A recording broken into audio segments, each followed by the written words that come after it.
1 სექტემბრიდან აწარმოეს საქართველოს პროგრამებში ცვლილებები შედის, რომლის ფარგლებშიც მეწარმეების მხრიდან შესაძლებლობები გაფართოვდება.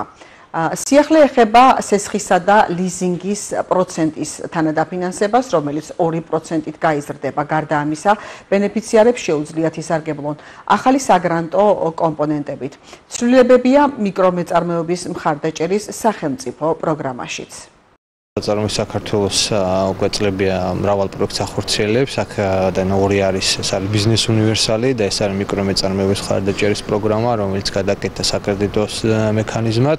ადრე იყო საგრანტო, ცვლილებები შევიდა 1 სექტემბრიდან და მიკრომეწარმეობაში შევიდა ოღონდ ცოტა ადრე.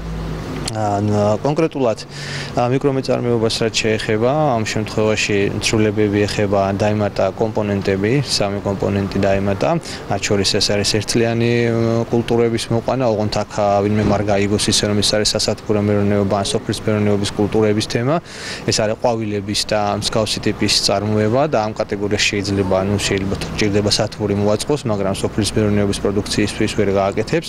დაემატა ასევე სამშენებლო მიმართულებით და კვების მრეწველობის მიმართულებით. პუნქტობრივ დანარჩენი არაფერი არ შეცვლილა და რა მექანიზმი და რა კრიტერიუმებითაც იცემოდა დაბალ პროცენტიანი კრედიტი, იგივენაირად მოხდება ამ კომპონენტების შემთხვევაში.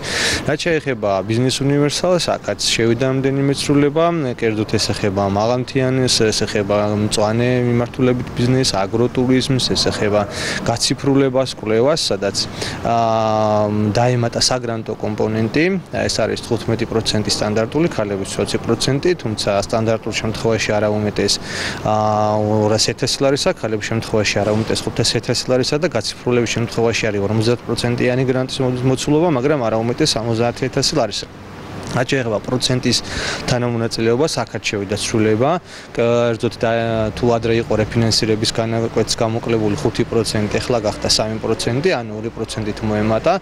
ეს რო კარგად ავხსნათ, იმას ნიშნავს, რომ თუ თქვა დღეს მიმდინარე არის 8%, რეფინანსირებს კების პროცენტი, რასაც ეროვნული ბანკი ადგენს, მას რო გამოგეკლოთ 5% რჩებოდა მოგეხსენებათ დასაფინანსებელი 3%, ახლა უკვე გამოაკლდება 3 და დაფინანსდება უკვე 5%. რომ შესაბამისად 2%-ით არსებული დაფინანსების წილი გაიზარდა, რაც ძალიან კარგი იქნება შემდგომში ბიზნესის სტიმულაციისთვის და განვითარებისთვის.